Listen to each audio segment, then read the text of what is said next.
حضور نے فرمایا من یحب الرفق فقد حرم الخیر کلہ، جو شخص دل کی نرمی سے محروم ہو گیا وہ کل کے کل خیر سے محروم ہو گیا۔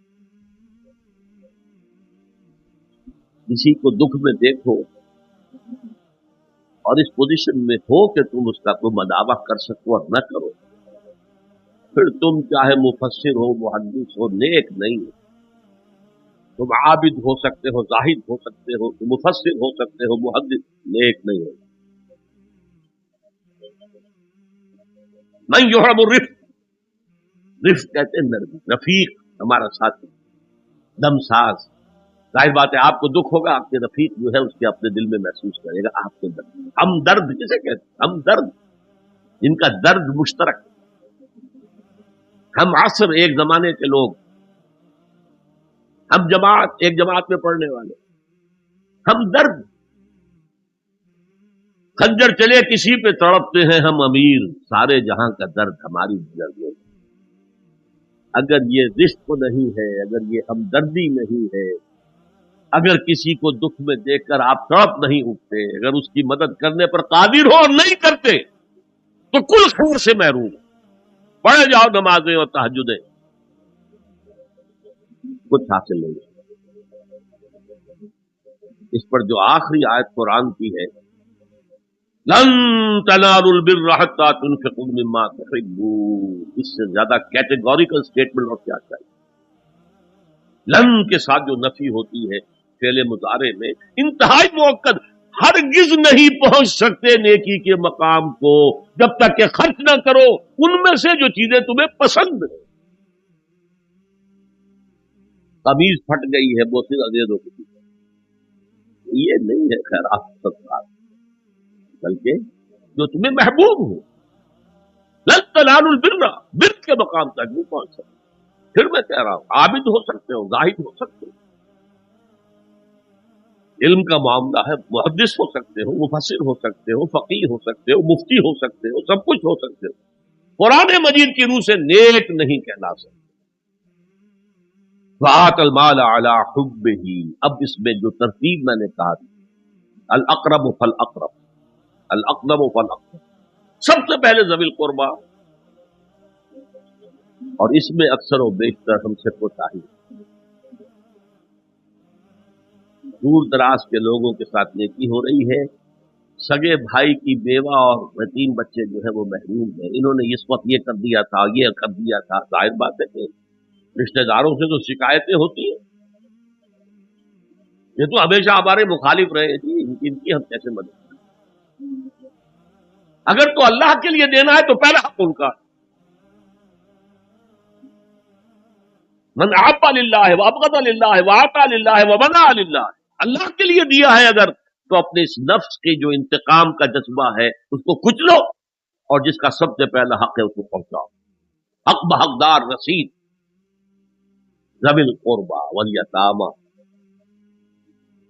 جو بے سہارا رہ گئے، باپ کا سایہ نہ رہا، والمساکین، مساکین کسے کہتے ہیں؟ مسکنت کہتے ہیں کم ہمت۔ آپ کو معلوم ہے آج کل ایک مرض کہلاتا ہے نیورستھینیا،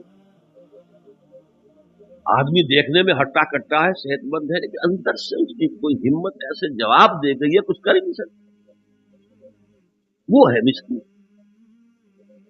اسی لیے جو فرمایا گیا یہودیوں کے لیے ضربت علیہم الذلۃ والمسکنہ، ذلت کے معنی بھی کمزوری اور مسکنت کم ہمت، ہمت ختم۔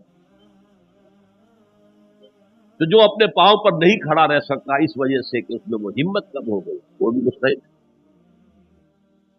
وابن السبیل، اور مسافر، پرانے زمانے میں آپ کو معلوم ہے نہ سرائیں تھیں، نہ کچھ اور تھا، نہ ہوٹل تھے، پھر اگر کہیں راستے میں چوری ہو گئی، ڈاکہ پڑ گیا تو آدمی جو ہے گھر میں خود ہے، کفیل ہے، اچھا ہے، اس وقت کی حالت ایسی ہو گئی۔ ہمارے ہاں بیگرز نے اسی کو ایک بہت بڑا بہانہ بنایا ہوا، جی میں آیا تھا وہاں سے اور یہاں سے اور میری جیب کٹ گئی، سب کچھ چلا گیا، اب مجھے واپس جانے کے لیے کرایہ چاہیے۔ اکثر و بیشتر جھوٹے کیسز ہوتے ہیں۔ اگر آپ کسی کو پکڑ لیں اور ساتھ لے کر کہیں تحقیق کراؤ تو وہ بھاگ جائے گا، پھر نہیں آئے گا اس وقت۔ لیکن یہ کہ مستبیل، یہ بھی ایک آتا ہے. وسائلین، یہ ذرا تفصیل طلب محمد. اسلام کی تعلیم بڑی متوازن. ایک طرف سوال کی مذمت ہے، مت اپنا دستے سوال دراز کرو کسی کے سامنے. جو شخص ہاتھ پھیلاتا ہے مانگنے کے لیے، وہ اپنی عزت نفس کو ہتھیلی پر رکھ کر آپ کے سامنے پیش کرتا ہے، اور آپ ٹھوکر مار دیتے ہیں اس کی عزت نفس. مانگو اللہ سے. اللہ کسی کے دل میں ڈالے تمہاری ضرورت پوری کر سکتا ہے، بغیر اس کے کہ تم کسی کے سامنے دستے سوال دراز کرو. وہ سخت مسمت ہے.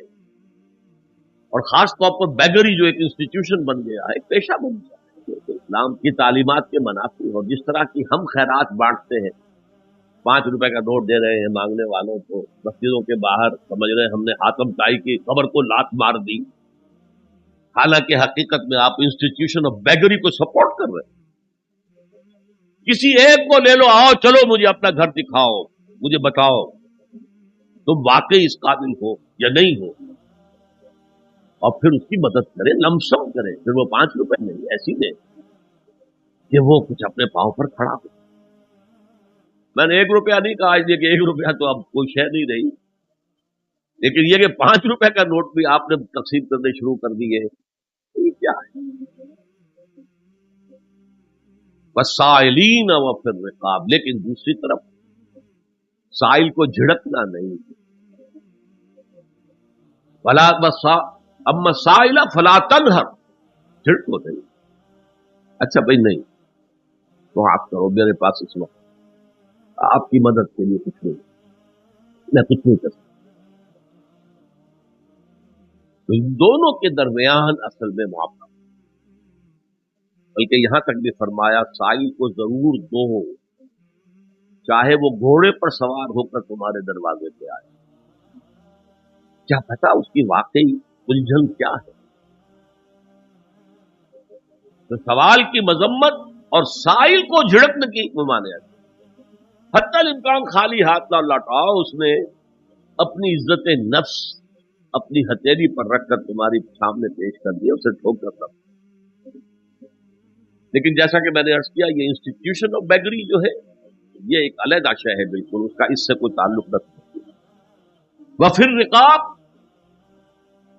رقاب جمع ہے رقبہ، گردن. فک رقبۃ او اطعام فی یوم ذی مسغبۃ یتیما ذا مقربۃ او مسکینا ذا متربہ.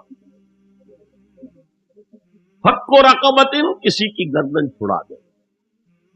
اس وقت سب سے بڑی اپلیکیشن اس کی تھی، غلاموں کو، کنیزوں کو اپنے پیسے سے خرید کر آزاد. بہت بڑی نیکی، بہت بڑی نیکی. اور حضرت ابو بکر رضی اللہ تعالیٰ عنہ کے دفتر فضائل میں سب سے اونچا کام یہ کہ جن غلاموں کو، جن کنیزوں کو ستایا جا رہا تھا،